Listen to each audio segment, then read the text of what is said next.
Greetings and welcome to Rice Crypto.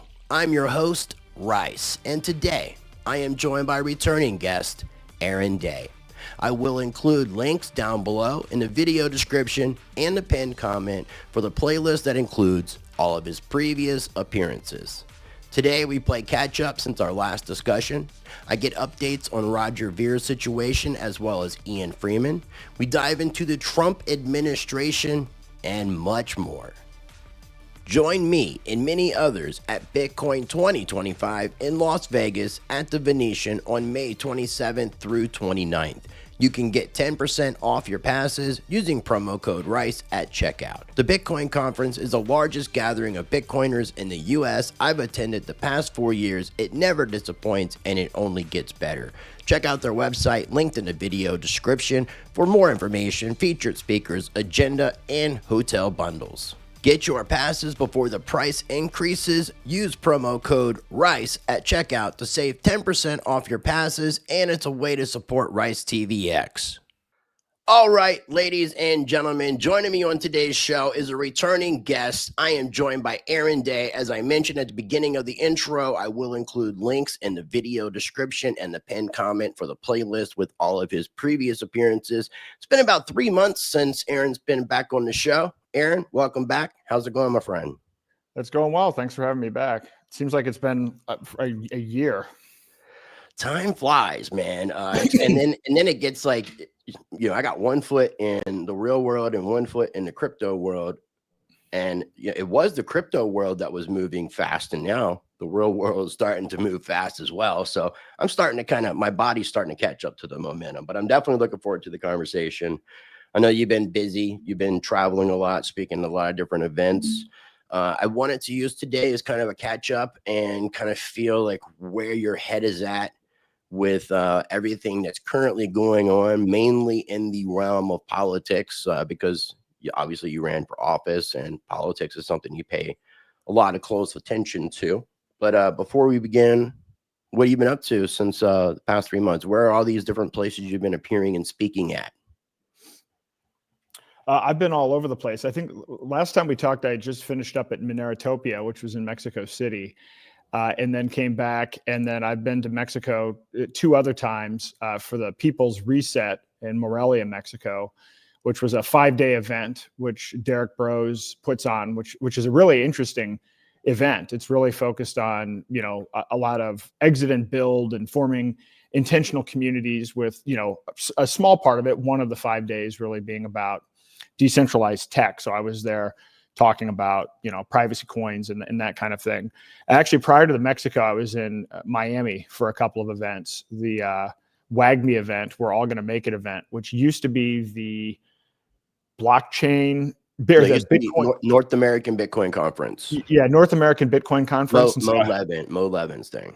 Yeah, so I was there for that, and then Tatiana had an event called the Counterparty. So I went to those 2 events, spoke at those 2 events, and then went to the People's Reset, and then came back, hit Ian Freeman's hearing on his appeal on his case in Boston, and then immediately headed back. Actually spent a little bit of time in Chicago, not related to any talks or anything, and then spent a week at Anarchapulco in Mexico. So that's kind of wrapped up the full tour, man. It's been a whirlwind. I was sick in the middle of that. So really I've only been home like 4 days in the last month, and I was in bed the entire time. So it's been, I actually just saw my kids this weekend, and it was wild. Cause I have it, my son's grown like 2 inches. Like it was just crazy to see how much they've changed in the duration of doing these events. That's crazy. It's you definitely been busy, man, and I appreciate everything you're doing. I wanted to get some updates on some situations. You mentioned Ian Freeman. I definitely want to talk about Roger Ver's situation. Since you mentioned Ian first, you went to his hearing. How long ago and what occurred? His hearing was on February the 3rd or the 5th. I can't remember which, because Roger was supposed to have a hearing on one of those days, and I get the dates switched. The purpose of this hearing was it's an appeal on his case. So for those who aren't up to speed on this, Ian is in federal prison for 8 years on frankly, most of these cases, Roger and a lot of these other cases that I talk about, they actually have a common theme, which is that there has been a specific focus and intent and target by the federal government to go after people specifically at the intersection of liberty and crypto. And the reason for it, and the reason for that crackdown, was that it was Biden's policy to roll out a CBDC, and the need for the crackdown is to remove competition. So this is why all of this stuff, and I recently wrote a fairly lengthy article laying all of that out. And so if you look at, so what was Ian Freeman actually doing? He wasn't breaking any laws. He was operating, he had a church and he was running ATMs, and he was helping facilitate introducing people to using crypto as an alternative to fiat currency. And he was very good at it. He's one of the most successful people in the country at doing this. In fact, Roger Ver learned about Bitcoin from Ian. So Ian has set up merchants with point of sale systems and then all these ATMs, and then he'd have customers coming to him looking to exchange their fiat.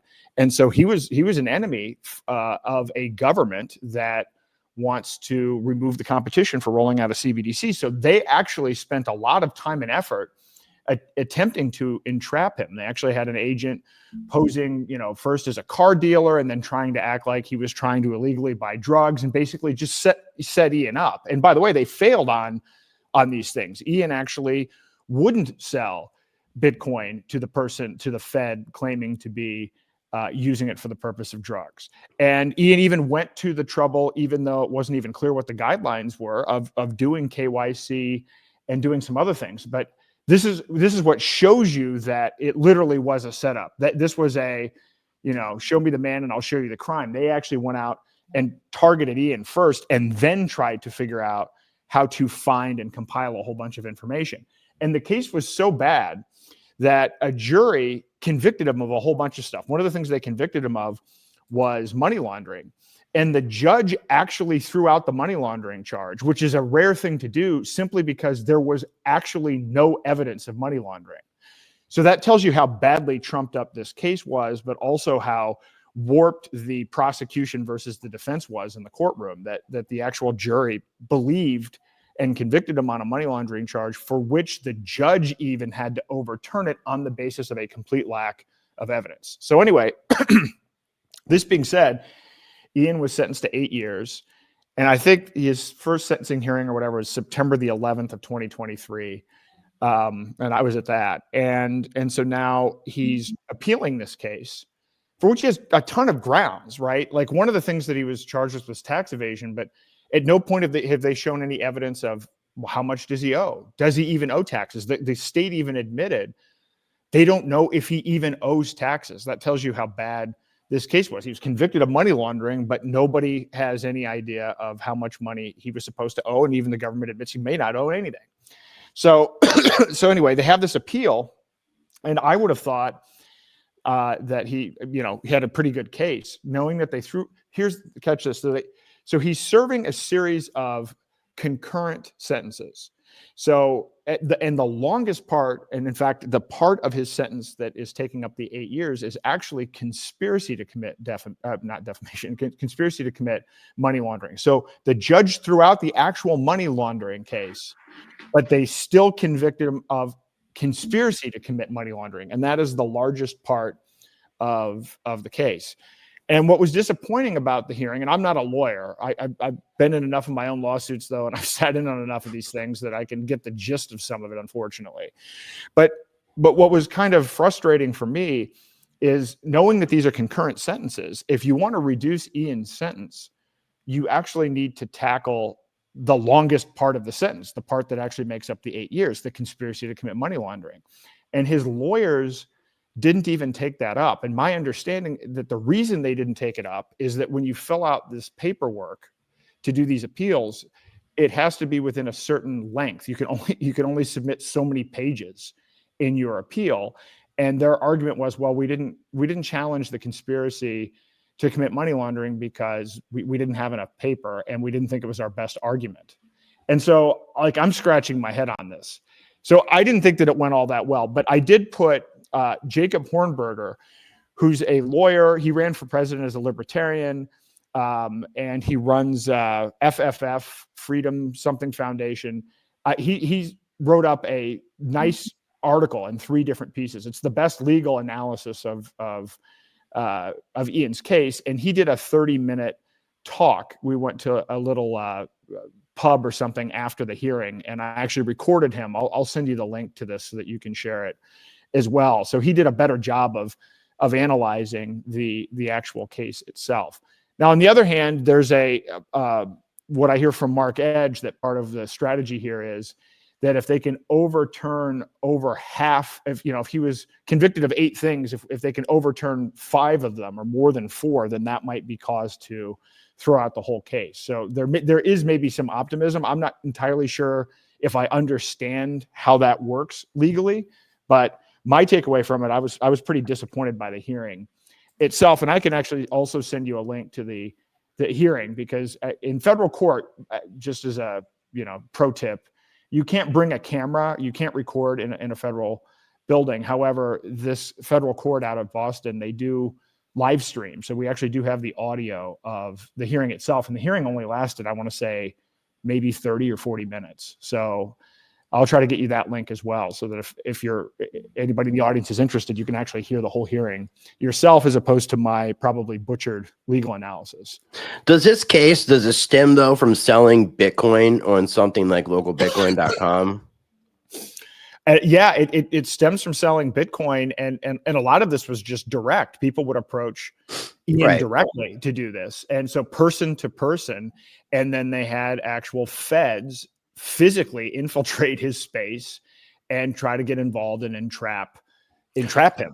Now, I will say the reason I was asking, like, so people that are listening, so about selling Bitcoin and feds, because I can tell you about 2 or 3 other cases that are pretty much the same kind of thing. And what you have is feds that are basically breaking the law to prevent a law from being broken, is what they call it, and it's entrapment. And it usually has to do with like trying to say that they are doing something with drugs, and this money that they're accepting for the fiat for the Bitcoin would be coming from criminal activity. And so it's crazy, man. It's crazy. I haven't heard of too many people being charged over that anymore lately over the past couple of years, unless I've been missing something. So hopefully we're going to see an end to that. Next up, we have Roger Ver's case with the tax issue. And everything that we talk about on today's show, I'm going to have linked down below in the video description, including Aaron's website, which you can find at daylightfreedom.org. You can follow him over on the X at Aaron R. Day. You'll be able to find all of his links between his website and his X account. And I'm going to show the website for freerogernow.org, the last video that me and Aaron did. We were joined by Joel Valenzuela, and we talked about this help Roger, freeing Roger, and getting people to sign the petitions, the motion to dismiss, etc. And can you give any updates? Because I know, like you had mentioned, there was a court case, I think, in California. And for anybody real quick that has not signed the petition or signed the motion to dismiss, check out the world premiere for Bitcoin Jesus. It's on his YouTube channel, but you can watch it right at the website at freerogernow.org. And it's on a lot of other channels as well. So I encourage you to check that out so you can get a better understanding of that if you're not completely familiar. But yeah, Aaron, what happened with the court date and where are we at? So the court date was originally supposed to be, again, February the 3rd or the 5th, and it was rescheduled. So okay, that court date hasn't happened. But I will tell you, and again, if you go to daylightfreedom.org, I've actually made it a big initiative now to fight all of this lawfare, because all of this stems from, and literally everything that I've been doing now for 2.5 years has actually been to fight essentially one executive order, Biden's executive order 14067, which did 2 things. It authorized the exploration of a CBDC, and then it also authorized this crackdown. So everything that you've seen, Roger's case, Ian's case, all of the debanking, all of the crypto exchanges that have been targeted, all of the SEC action and CFTC action, all of that stems from this executive order. Well, here's the thing.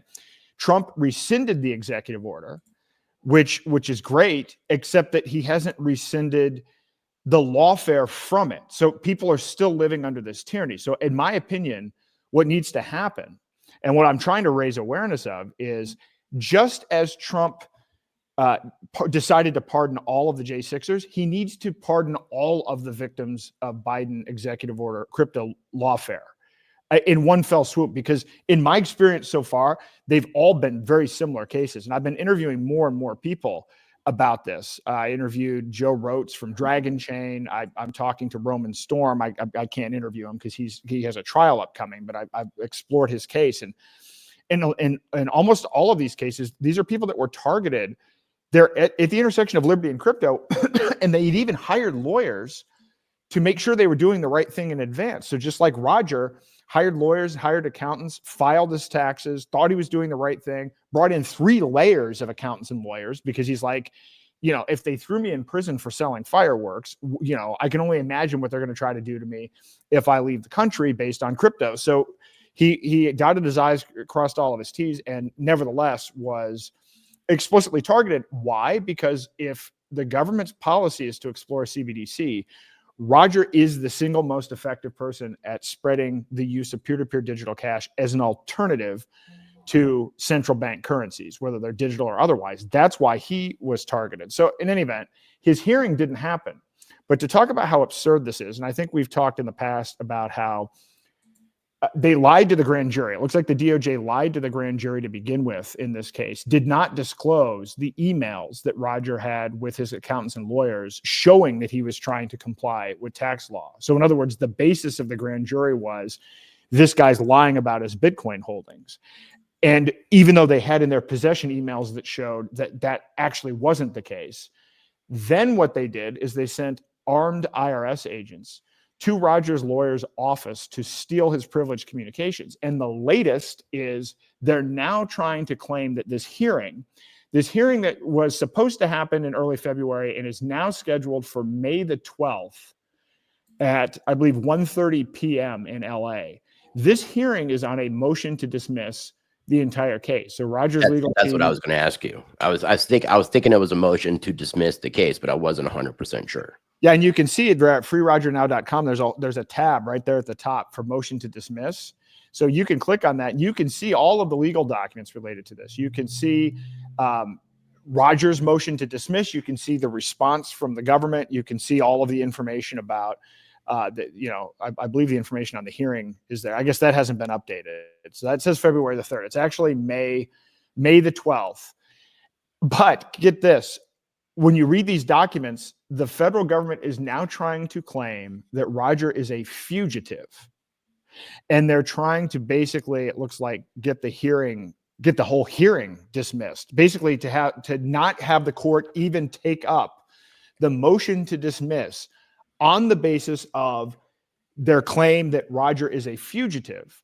And Roger is not a fugitive. I was going to say, wasn't Roger arrested in Spain because of the warrant in the United States, and they were Spain is essentially holding Roger for extradition to the United States.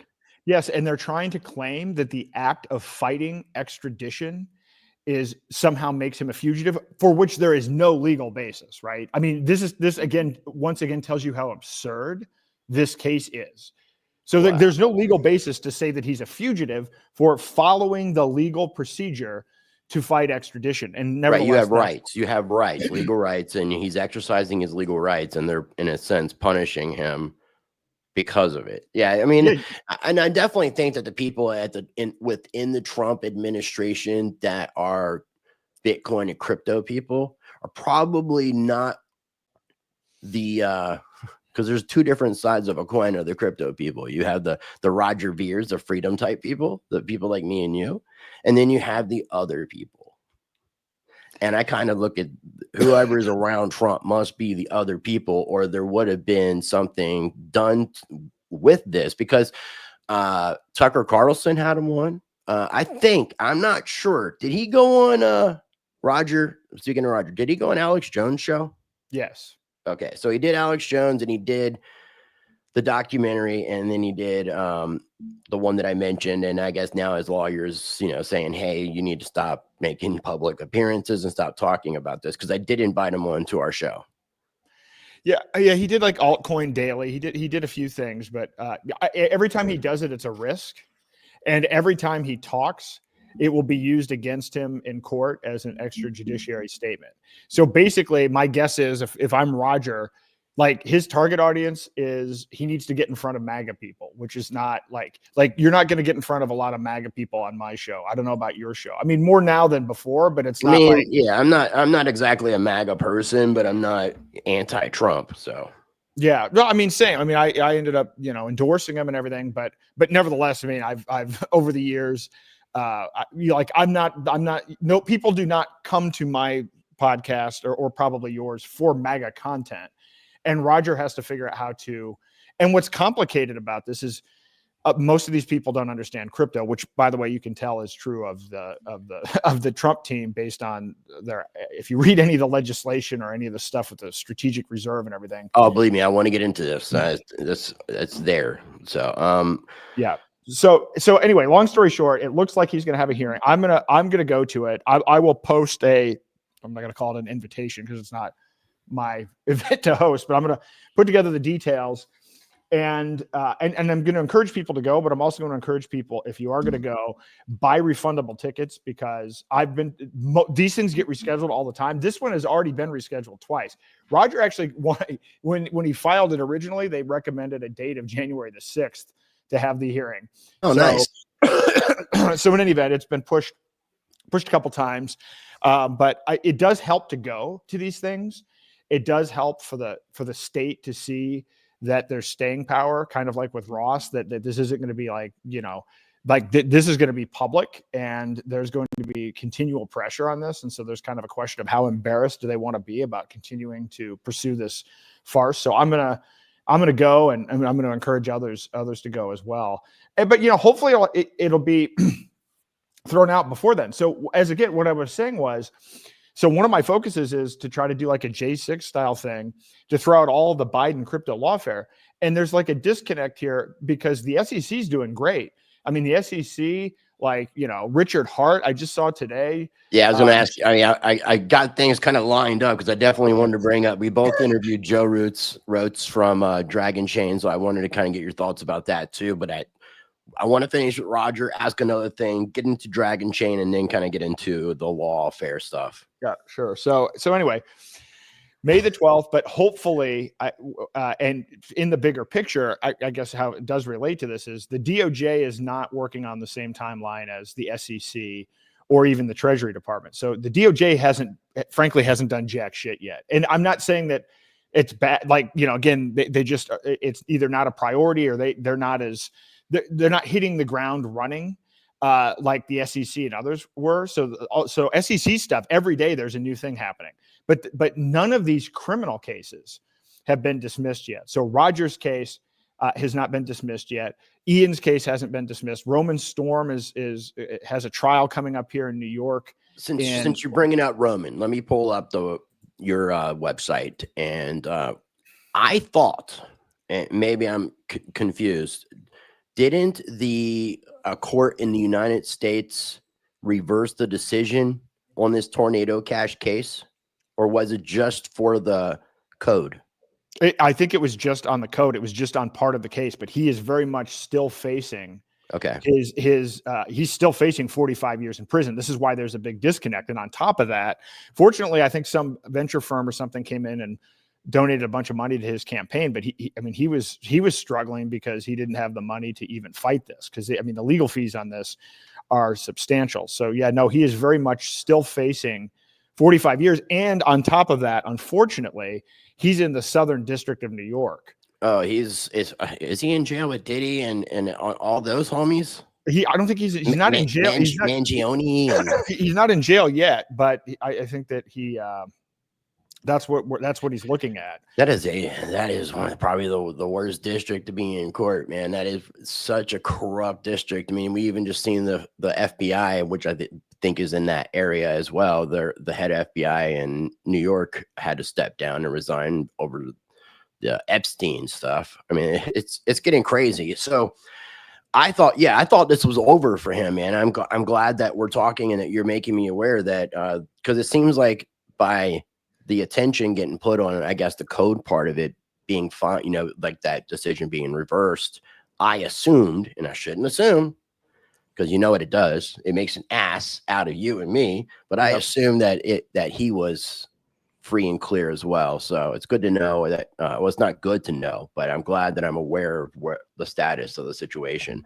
You mentioned the SEC. I think I'm not sure if it was when you mentioned Richard Hart. I'm not sure because I've seen some people arguing on X about it had nothing to do with the Trump administration and the change in the SEC. It was all about Richard Hart's attorneys. I think it had to be a combination of the two. But we're seeing the SEC relax. I think they've dismissed the case against Coinbase. There's several entities that they have dismissed cases. I'm thinking XRP, but I could be wrong on that. And then I invited Joe from Dragon Chain on, which was a long overdue conversation. I saw that you had him on, so I invited him on to bring more attention to a situation because I didn't know that they had been given a stay. So if people are unfamiliar with what I'm talking about, check out the video. I'll have it linked down below in the video description for the Dragon Chain video. But what do you think is going to occur here? Do you think that Dragon Chain is going to end up ultimately having this dismissed as like most of the other projects? Or do you think that they're not in the cool kid club? See, I mean, I think most of these things are I think it depends on how much noise we can make. And honestly, this is the unfortunate part about this. If you look at the cases that have been dismissed, and then you look at the political contributions to Trump, there's a direct relationship. Justin Sun, I mean, Tron's case was just dismissed today. And he was I didn't know it was this. So we're recording this on the 4th of March, and I'm going to release it. I should be releasing it on the 5th, just so people where we're at on timeline. I didn't know Justin Sun was dismissed today. Well, yeah. And, Jeremy Kauffman had a post about this. And actually, it's a very good post. And I feel really bad for Jeremy Kauffman. And Jeremy Kauffman's post was, boy, I feel like an idiot for actually believing in the rule of law. And that was in the context of he was retweeting the fact that Justin Sun, his case was dismissed. And so on the one hand, I'd like to say, well, yeah, it looks great because the SEC has also dismissed cases against Gemini. They've dismissed cases against, again, every day there's a new one. But it just seems like the cool kid club, though. That's the reason I mentioned that. Well, the cool kid club or the donor club, were you a big donor to Trump? And I hope it really does need to be unilateral. And I'm very worried about the fact of how disconnected this is and how it doesn't seem to be like a blanket. We're going to dismiss everything of this type. We're dismissing on a case by case basis, which is horrible. And but then again, they're early in the process, so I don't want to completely judge it this way. But certainly Joe's case should be thrown out. And Joe's case is kind of like Jeremy Kauffman's case, where if you were looking at a continuum of cases and all of the ICOs and things, and whether or not something was a security or not, Joe Roats and Dragon Chain was a utility token. And Library, Jeremy Kauffman's token, was a utility token, arguably should not have even been something in the jurisdiction of the SEC. And once again, I want to reiterate the fact that there is a preferential targeting of people that are at the intersection of liberty and crypto. So if you had a technology that was a threat to CBDCs or a threat to the administration, like Library was, I mean, they went down hard on Jeremy Kauffman and Library, during COVID, when they implemented the censorship industrial complex and didn't have a way to shut down Library and Odyssey. Right. That's when they brought out the big guns against him. And so, it's heartbreaking to see this. I feel really bad. It cost him money. They destroyed his company. And so we're going to have these situations where all of a sudden, what was Cardano also dropped? I don't even know if there was a case against Cardano. I don't think there was an actual direct case against Cardano.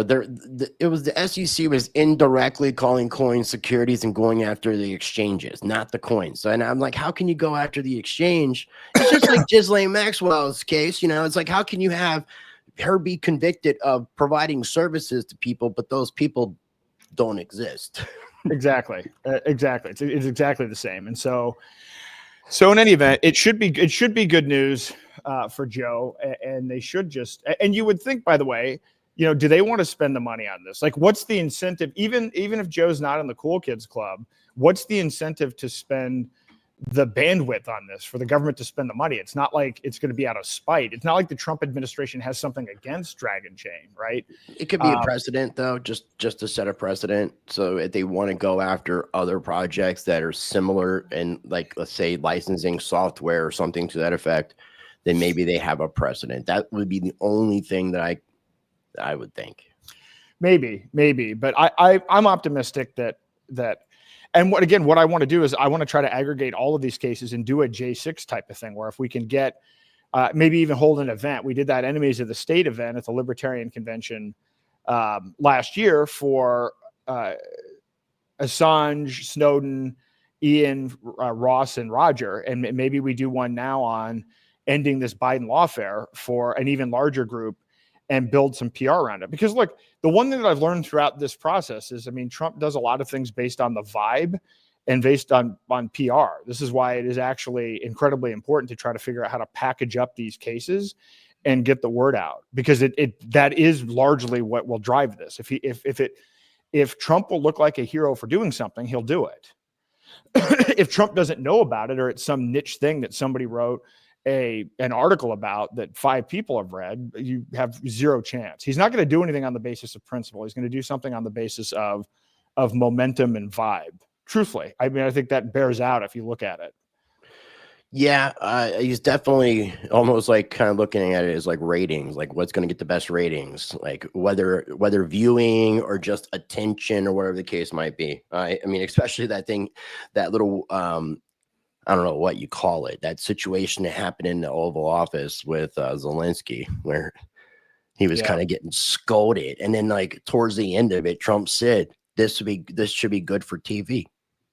Yep, exactly. Yeah, no, he knows what he's doing. Yeah, he knows what he's doing. It's ratings driven, and that's and it's tough to take some of these Liberty crypto things that are niche and technical and make them sexy and something that is understandable by a larger group.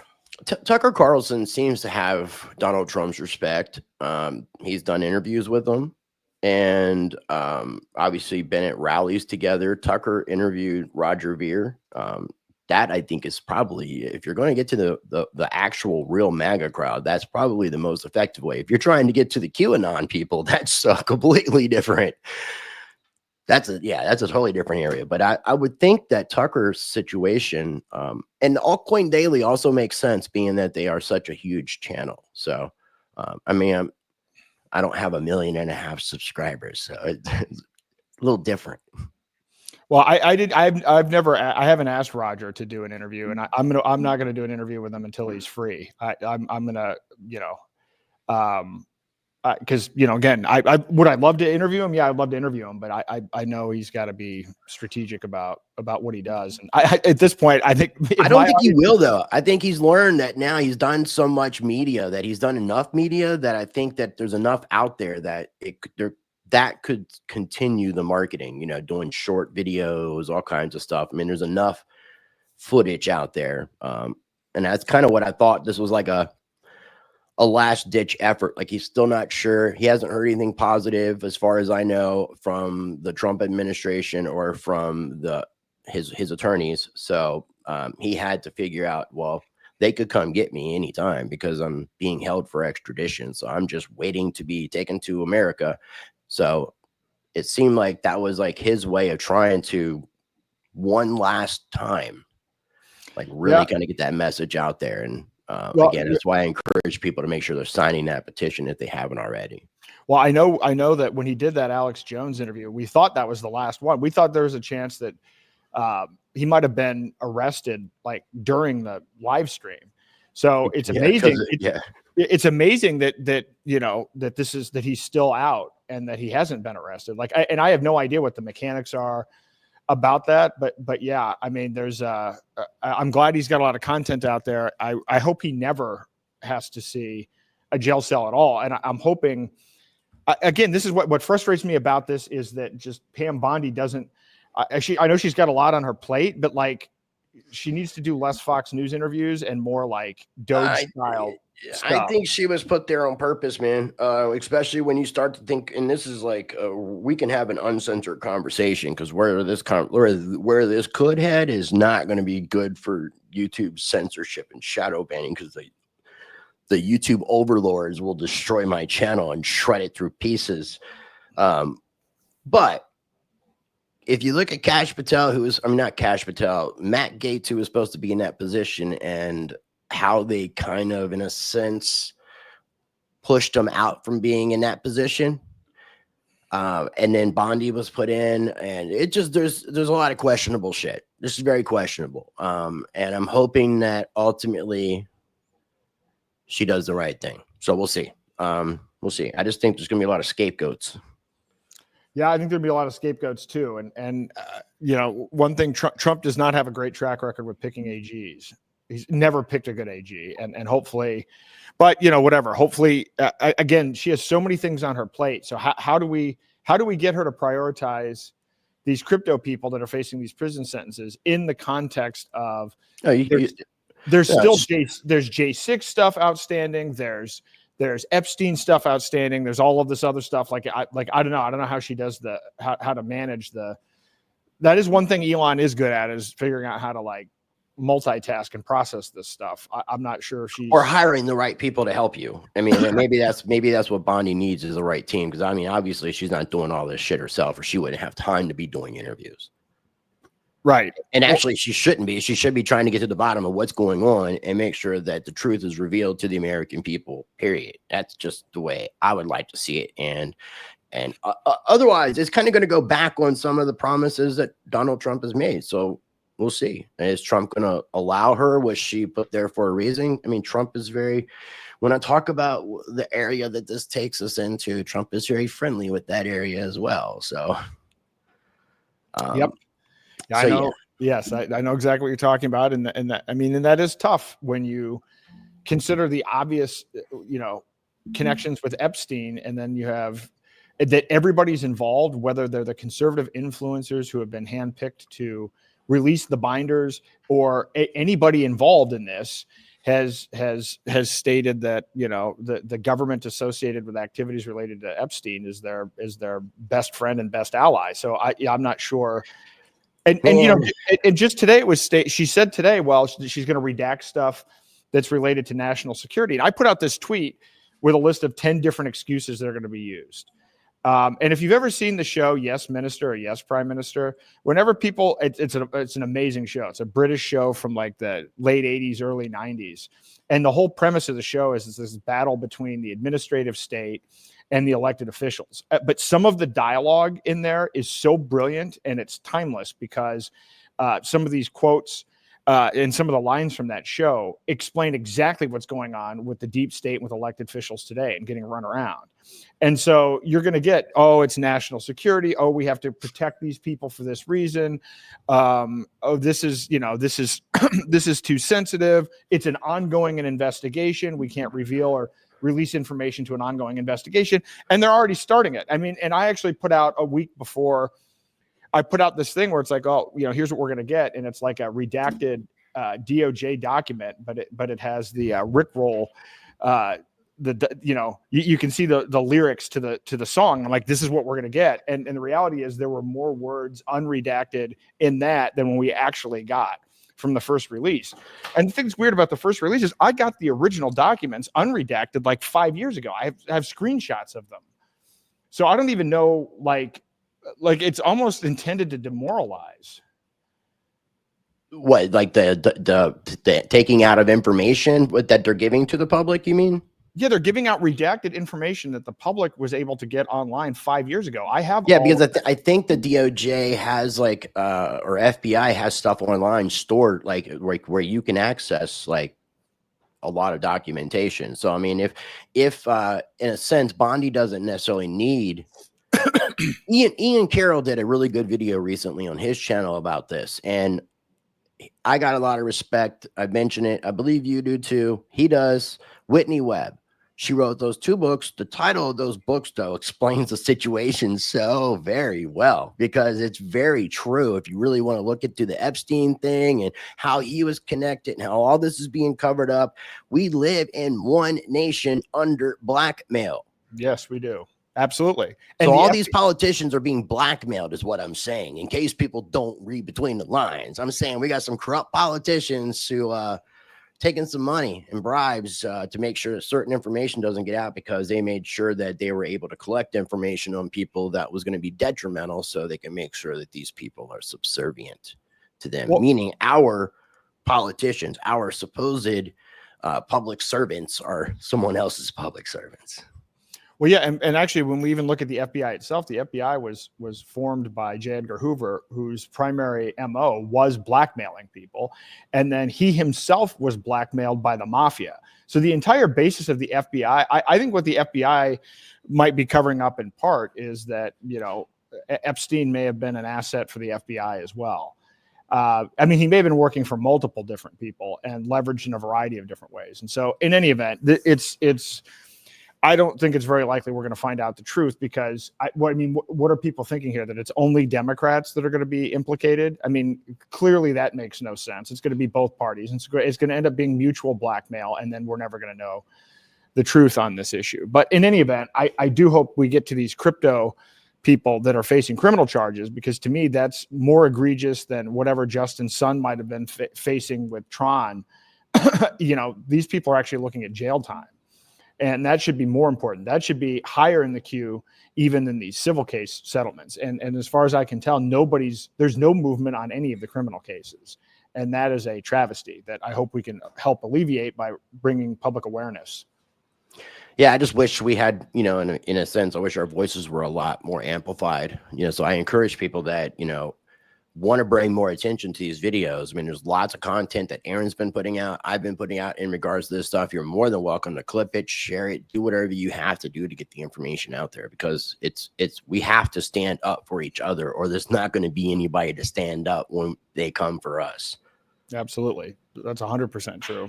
And I mean, that's just where we unfortunately are. And, you know, I mean, another thing that I guess, to turn the conversation to the other aspect, you had mentioned ending the Biden lawfare, and I saw that link on your website. We recently seen Donald Trump.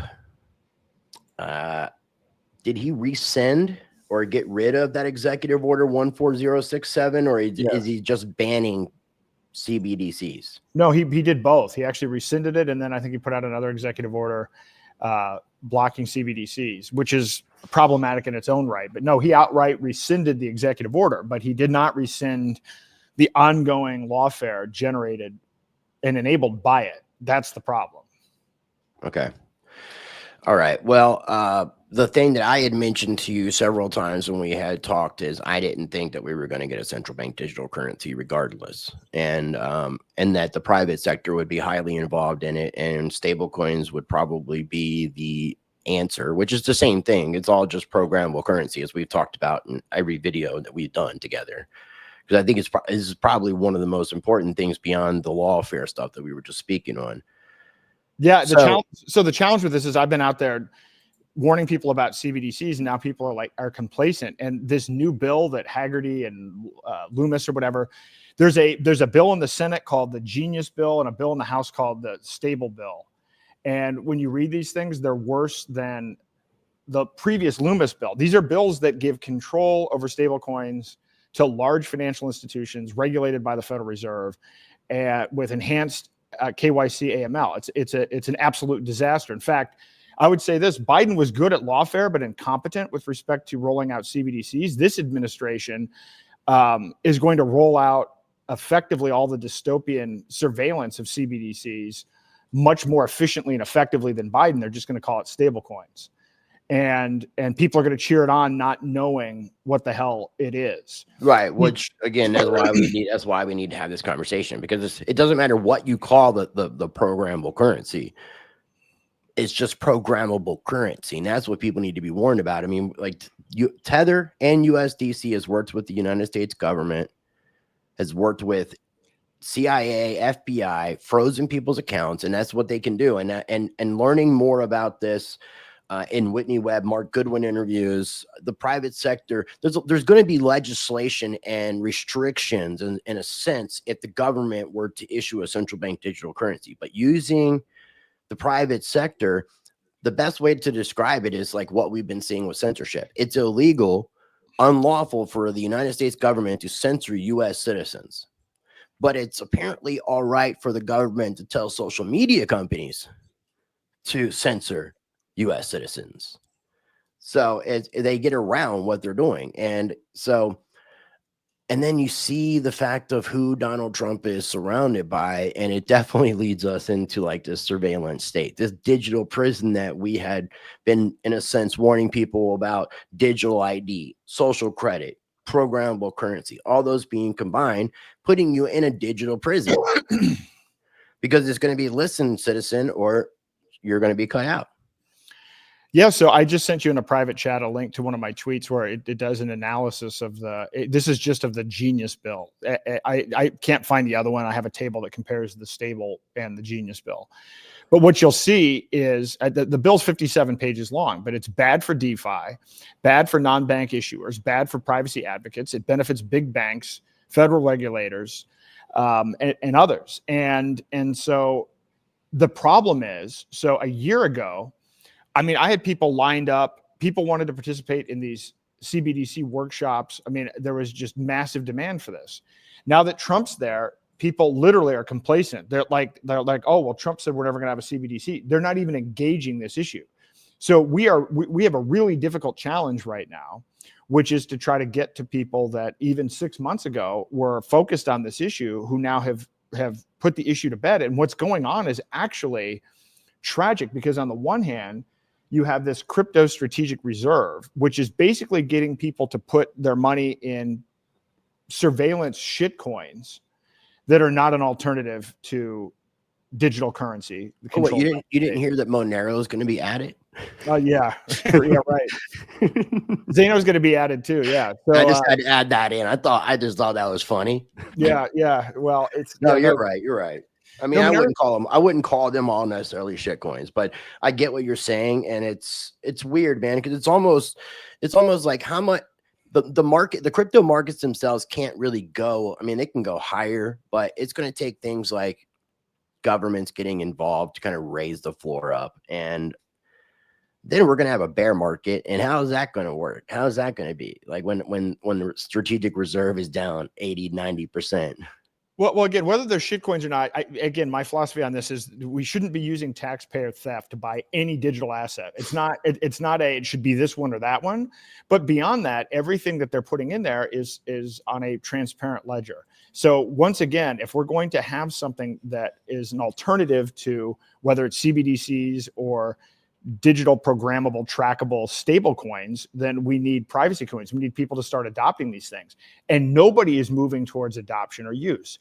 All everybody's doing is they're going to be hoarding, instead of just Bitcoin, instead of buying Bitcoin and not spending it, they're now going to be buying Bitcoin, ETH, Cardano, and Solano and all these other coins, and not using them as peer-to-peer cash, and not adopting and using privacy coins. So in many respects, we are much worse today than we were before the election with respect to the march of digital tyranny and actually using alternatives to fiat currency. We are much worse. And Bitcoiners and a lot of crypto people are cheering it on, as you said. It's like, they are, yeah. I mean, and I've been trying, like, ever since I've been talking to people about the conversation about central bank digital currencies. I kind of was having in my mind that the way that they're throwing this word around and it's getting so tainted, there's no way that they're going to use this language, and they're going to just try to reverse it by calling it something else when it's the same damn thing. Again, it's just programmable currency. We got to look at it as programmable currency and what falls under programmable currency. That would be central bank digital currencies, that would be stable coins, and that would be pretty much any centralized cryptocurrency. Yeah. Well, and as I said, and I wrote in the previous article, we already have programmable digital money. And people don't even realize the degree to which, okay, so our money supply right now, the Federal Reserve uses an Oracle database. Commercial banks use Oracle and SQL databases. Those are all programmable. All of the fraud detection that goes on, all of the monitoring that goes on in the existing system today. If you have a health savings account, a flexible spending account, one that, I wanted to point out as another example, RFK came out and said, oh, well, we're going to make it so that food stamps can't be used to buy junk food anymore. And everybody's like, oh, yeah, rah, rah, rah, rah. Okay, well, all right, how do food stamps work? Food stamps are programmable digital money. issued at the state level. One of the largest issuers of food stamps, digital programmable money, is JP Morgan Chase. There are like 3 main vendors for food stamps. That is another. So people are sitting here cheering this on. Oh yeah, we want to make sure that our tax money isn't going to give junk food to poor people. And in reality, it's like one more ratchet up on programmable digital money, and nobody's even thinking about that aspect of it. Yeah, I mean, people are just blinded by things. And again, I mean, that's why, we need people like yourself, myself, and others that are out there trying to educate people about what is actually going on with any of this legislation, because I haven't really been paying attention to it. Maybe I can get you back on in a couple weeks to go over the legislation part in a little bit more detail. Have you seen anything that is talking about self-custody yet? Because I kind of still feel like we're going to get to a point where they're going to try to not necessarily ban self-custody, but require all crypto wallets to be identified with KYC AML, or because otherwise you can't connect out. So in order for you to connect, your wallet is going to have to be connected to your ID in some sense, is what I think. Not taking away your self-custody, but making your self-custody revealed. Yeah, I haven't seen anything about that yet, but I think you're absolutely right that that's going to happen. I mean, look, you can see, and you mentioned Whitney Webb. I think she just put out a new article. Well, I just saw it today. Somebody messaged it to me. I don't know if it was today, but it's about technocracy, which is, I've been talking about this entire time. She did a great article about technocracy and the history of technocracy and Musk's family ties, PayPal mafia and all that, and the PayPal mafia and all that other stuff. And so you can see, I actually had AI generate a fake executive order, but like it was meant to be satirical, but I could imagine Trump doing the, Patriot something act, Patriot Currency Act, where basically we mandate digital IDs to stop illegal immigration. And then we give X payments and, the social credit system built into X for everything else, mandating that people use X payments for funding.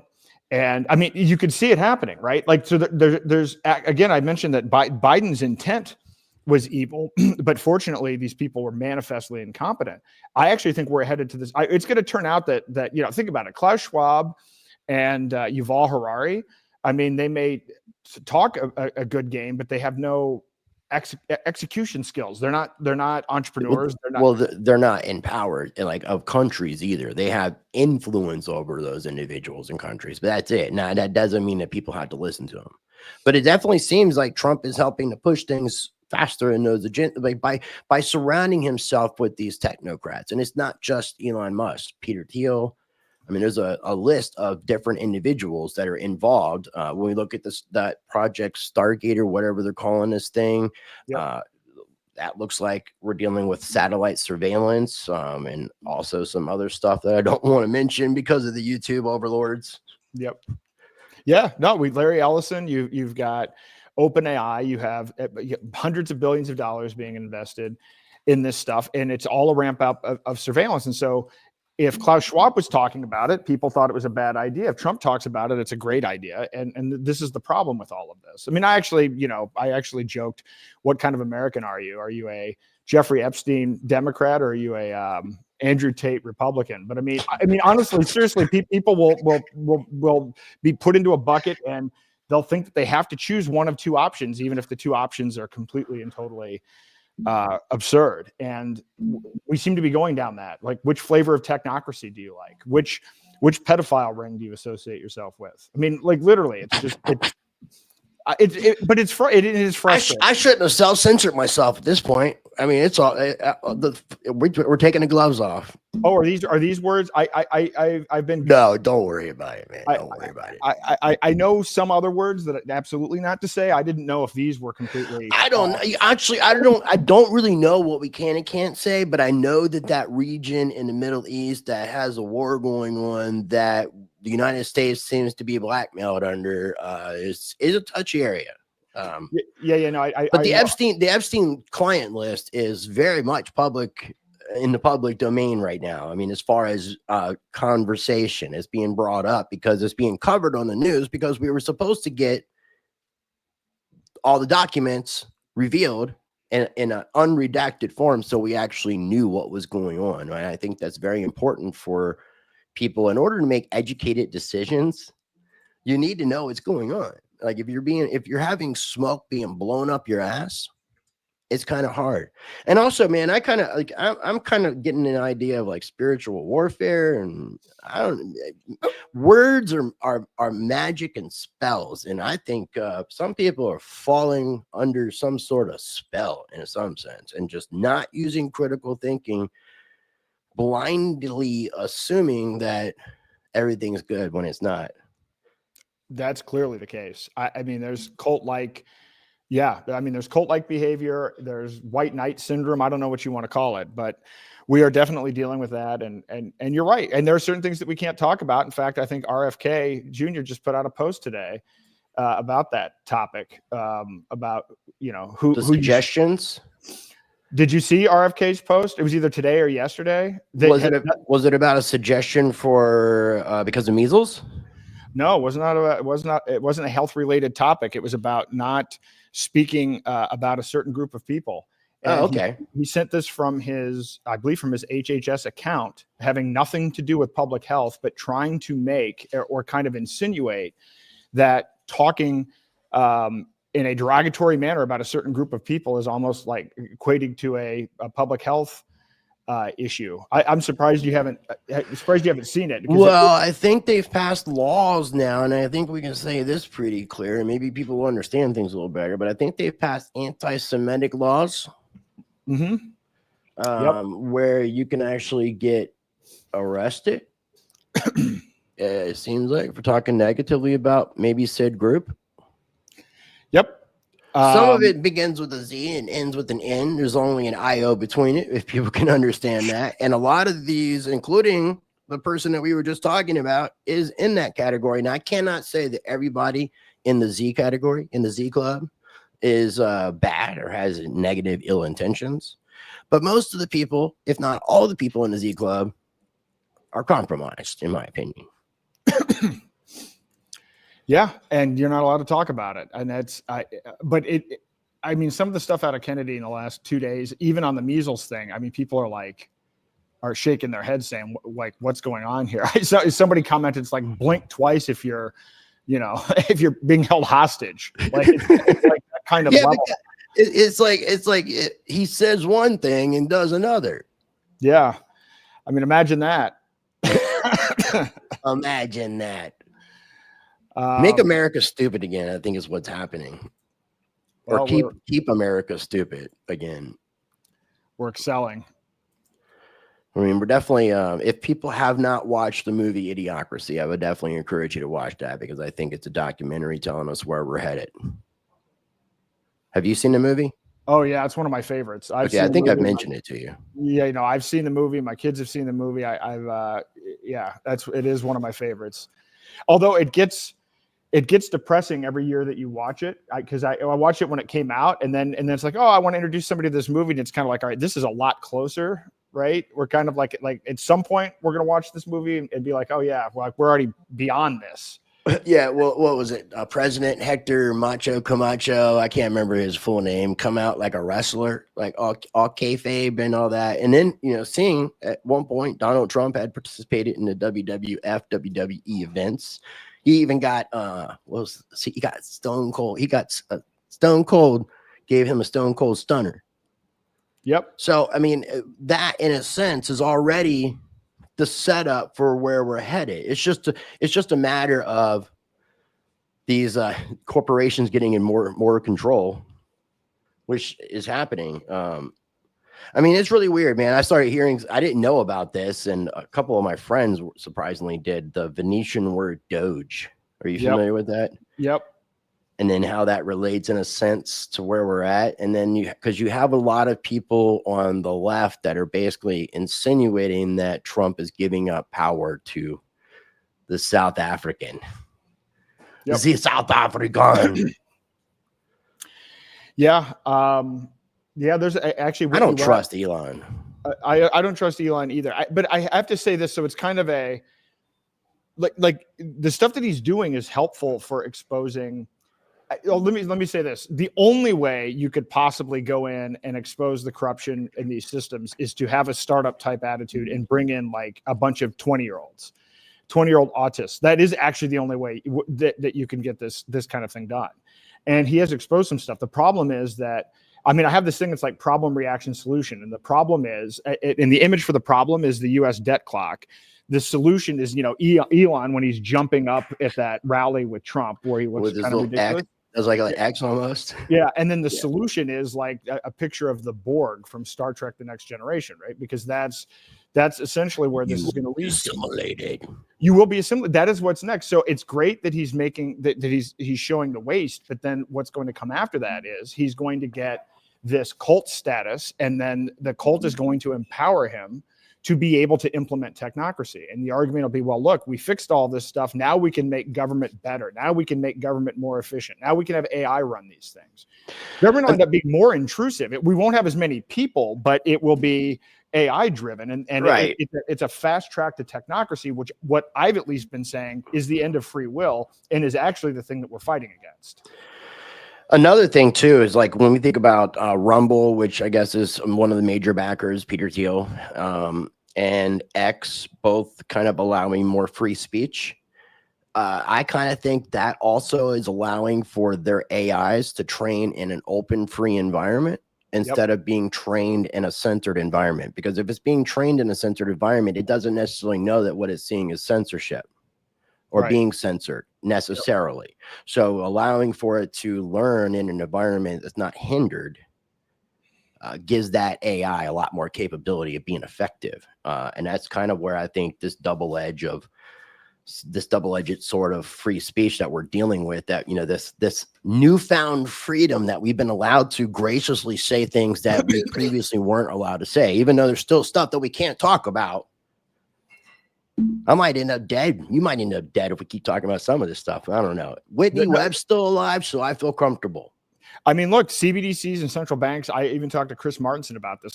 I mean, these are clearly terms, even on X, that are, to a certain degree shadow banned. And then we know with the whole immigration debate, Elon has shown, even with that one woman that may or may not have given birth to one of his kids, I mean, he's been shadow banning mothers of his own children. I guess he shadow banned Grimes, then he shadow banned. So it's like, so this is not actually free speech. He has demonstrated a complete willingness to arbitrarily censor people that don't agree with him personally. And so, by the way, if technocracy is the issue that you don't like, that's not going to be a good thing in terms of freedom of reach coming very soon. And so that's disappointing. By the way, you mentioned Rumble. I mean, in addition to Thiel being involved, Tether just invested $775 million into Rumble. I heard something about that, yeah. And this should be very concerning to people. I mean, I try to talk to people about Tether. I was going to do a whole big article about it, and then I'm kind of like, I don't know if people care. Like, for me, I'm trying to like weigh the trade-offs here, but Tether is one of those things where it could blow up, but because the Secretary of Commerce was the last investor, this guy, Howard Lutnick, was the lead investor, and he's managing all of the treasuries through his company, Cantor Fitzgerald, for Tether, and now Tether's based in El Salvador. If Tether blows up, it will get too big to fail status. It's almost like you're watching The Big Short 2 in real time. And I've actually talked to some people because I took the approach of, listen, I think Trump probably just doesn't know what's going on here. And it's very clear if you follow what he said about crypto that he's not exactly enlightened on the topic. So I know people that have access to various people in his network. And I'm kind of like, hey, guys, like the sky's falling here. He's walking into a complete mess with Tether. I'd like to figure out how to, navigate to present this information to him. And people are kind of like, he's not like... Basically, like he's not even going to want to listen to it. So if you see the train coming, it doesn't even matter because there's no ability to warn him because the people that are surrounding him don't even want to gatekeep it. They're like, oh, this is too complex, or whatever, or he's already made a decision. He's already picked these people. He doesn't like going back on anything that he's done. And it's like, okay, well, I guess the train's just going to hit. My bet is that Tether and USDC end up being acquired by two of the largest banks in the United States. It'll be JP Morgan Chase or Citibank or Bank of America or Wells Fargo will buy those two. And that will become one of the largest stablecoins. Well, USDC is already in there. I mean, it's Goldman Sachs and Coinbase. Circle via Goldman Sachs, but it's still Goldman Sachs. It is still Goldman Sachs, but and that's going to. And also, real quick, I don't know how much. I think I might have told you this before, and I'll make it really fast as possible. Under Trump's administration, with Steve Mnuchin as the Treasury Secretary. That's right, Treasury Secretary. Steve Mnuchin had, after the 2008 crisis, purchased One West Bank, or a bank, and renamed it One West. And One West Bank featured himself, Joseph Otting, and Brian Brooks. Those are the three main people. There's other people that obviously work, because you can't just have three people at bank, especially all executives. But Mnuchin, Joseph Otting, Brian Brooks. Joseph Otting is put into the comptroller position when Steve Mnuchin is Treasury Secretary, and Brian Brooks takes the chief legal officer over at Coinbase. His position as the chief legal officer at Coinbase was to work with Circle, with the partnership with Coinbase, to develop USDC to where it is. And then before he stepped out of that position, Brian Brooks, he started doing a bunch of interviews talking about the private sector, which kind of leads into the stuff that Mark Goodwin was talking about. Mark Goodwin, I think, ultimately was fired from Bitcoin Magazine. Whitney Webb and him were both supposed to speak at this past Bitcoin conference, and they weren't there. And there's a new editor at the Bitcoin Magazine. So I'm assuming he said too much shit and was let go. So shout out to Mark Goodwin for that.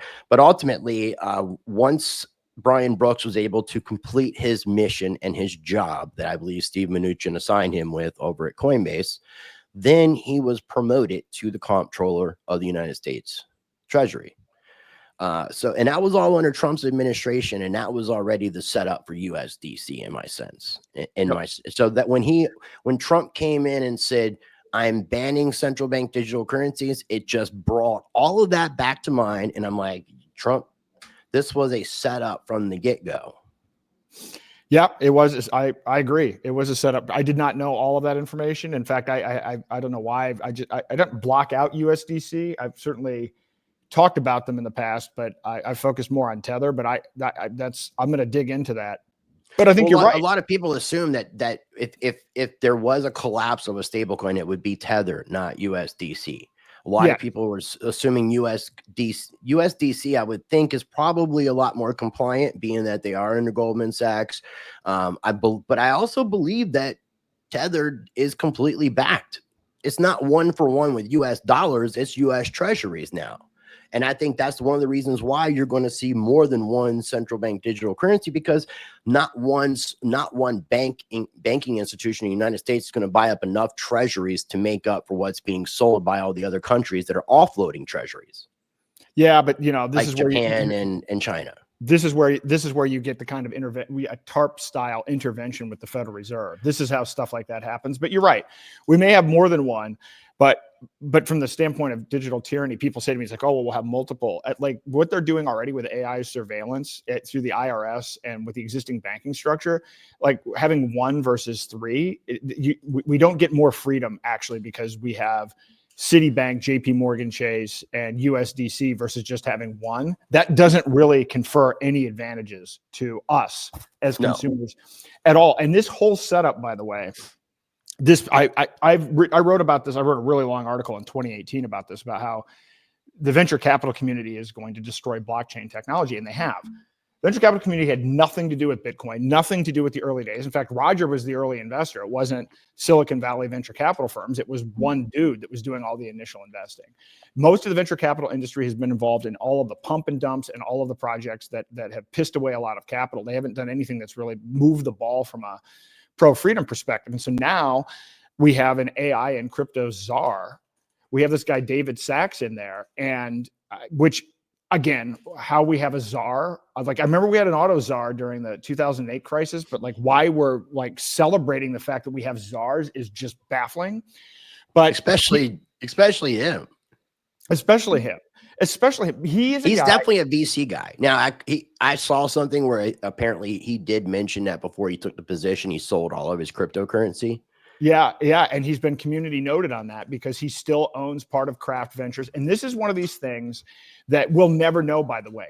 Oh, yeah, he might have sold, but he can have a trust. He can have a trust with his crypto and a trust, and nobody would know about it. Exactly. He can have a trust, his family and immediate, and he still owns positions in his venture firm. It's all bullshit. And by the way, he is singularly the reason Solana is on the crypto strategic reserve list. Yeah. But when he got involved, all the podcasts, all those guys were VC investors with Solana. All of them. And so he has said that the big boom and the big era of crypto is going to be this $3 trillion stablecoin market. He said it before he was even put into office. And so, yeah, this whole thing is basically completely and totally rigged. And I guess what's frustrating about it is knowing.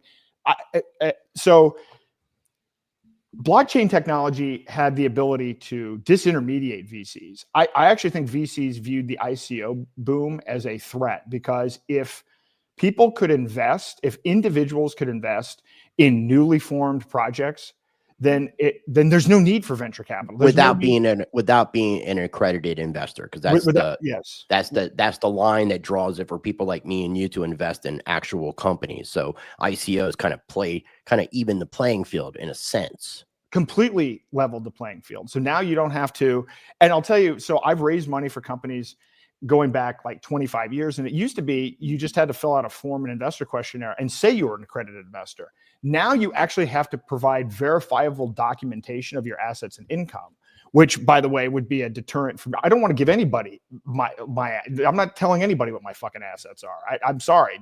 But they've ratcheted it up to make it even more difficult. So since I started my first company in 1995, it has become more difficult to raise money, more expensive to raise money. And the criteria are such that, it goes to wealthier and wealthier people. So ICOs were a big threat to VCs. And the funny thing is, and I've met 150, I actually spent a little bit of time in the venture capital industry in like 2001 to 2003. I've seen it from the inside and it's like, it's disgusting, but I know how it works now. And when you understand how it works, the funny thing is there's been innovation in all of these different product categories and all these different technologies. There's been no innovation in venture capital itself. It is structured the exact same way that you have these funds and there's a general partnership and these people get a 20% carried interest and they get management fees. There's been no innovation in venture capital itself. And it benefits from the SEC. It benefits from all of these existing relationships. And so blockchain was a real threat to that. So everything that these people that are involved with the administration from venture capital, everything that they're doing to put their signature on blockchain kills all of the useful and fundamentally transformative properties of blockchain technology. And that is the part to me that's really frustrating. But the problem is, again, we're talking about this now, but in order to explain this to people have to know how the existing thing works. Like everything turns into a 5,000 to 10,000 word article, which most people aren't going to read. And so I haven't figured out how to crack the code of how to explain this stuff to people, because if they understood what was going on with the PayPal mafia, with David Sachs and everything else, they'd realize that, we might get Agenda 2030 in 2028. And I'm not even kidding about that. Well, maybe a documentary, even like multi-part documentary that could be put together in one big, huge thing. You mentioned Derek Bros. Derek Bros has that series that he put out, the Pyramid of Power, which he's put out in various episodes. And I think that kind of, and not that it's doing the same thing, but something comparable to that, I think would be a good way to explain it. Because like you said, it's just when you're trying to explain what's happening, you kind of got to go back and explain what's going on currently for where we're headed and why the switch. And when you talk about antiquated things like how venture capital works the same and there hasn't really been any innovation, that's basically, you're describing, it sounds like the technology of the United States government. Because I think our banking system, when I listened to a speech at one of the Bitcoin conferences from Jack Mallers, he went through all this history of payment processing and stuff. The first credit card, which I think was a Discover card. So, and he basically said since that time period, nothing has been updated. That's true.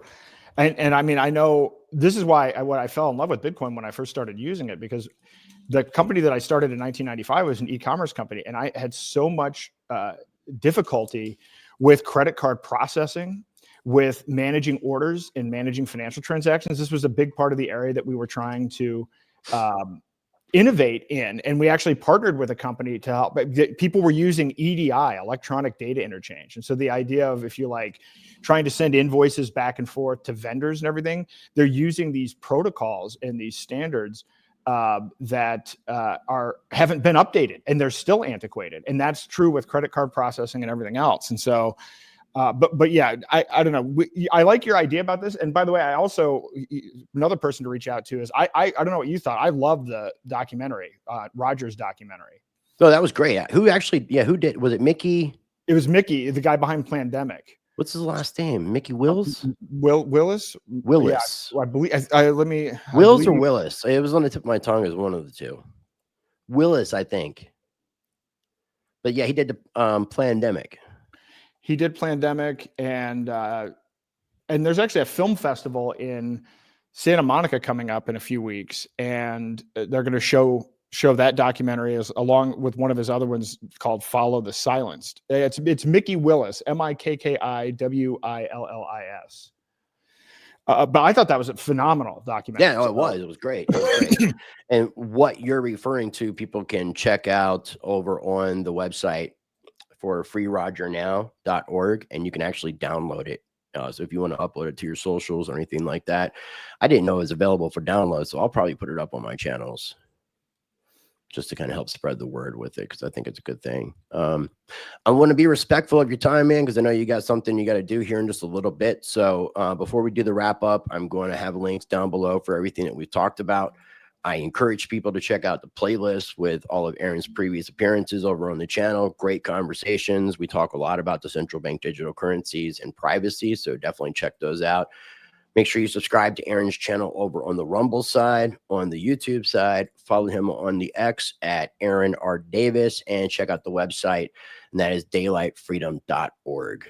Before we wrap up, Mr. Aaron Day, you got any final words? Anything you want to add before we wrap up? I would just say I've redone the Daylight Freedom site, and I encourage people to go there, because that's where I'm going to. This kind of shows you the focus areas. So still teaching people about CBDCs, showing people how to exit fiat, moving into privacy coins like Monero and Zano and Confidential Layer, and what we don't have time to talk about that now.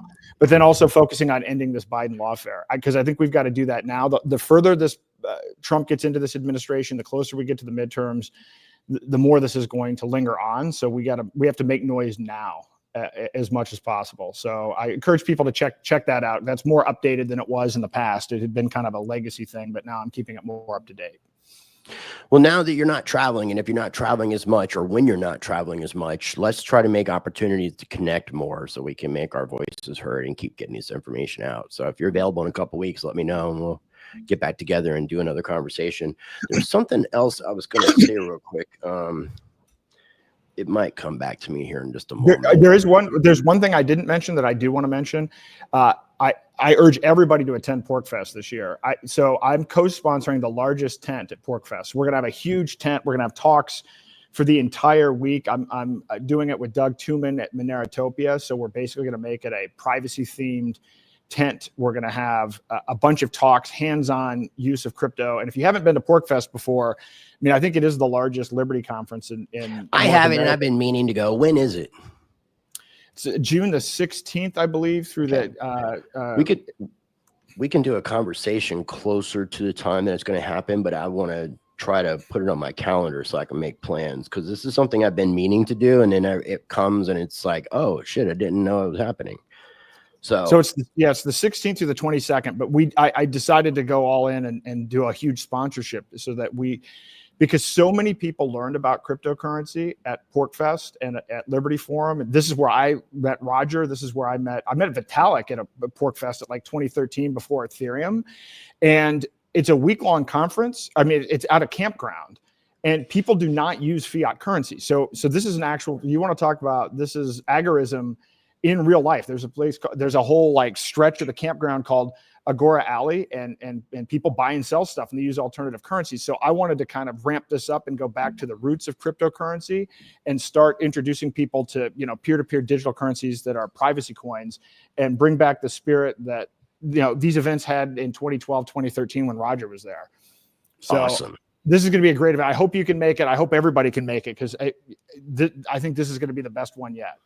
Well, I would like to see you in person, and I'll connect. I'll talk with you, because I was going to see if you're going to be going out to Vegas into May at all for any of those events. I know you're not necessarily a Bitcoiner, but Bitcoin conference, Litecoin conference. And the thing that I was going to say was, you mentioned, you say Xano. I interviewed those guys. I don't know if you saw the interview. If you haven't, check it out. But I asked him, like, how does it pronounced? And per them, it's supposed to, but it's like a tomato thing, but they call it Xano, but actually they call it Zana with the Russian accents. I don't know.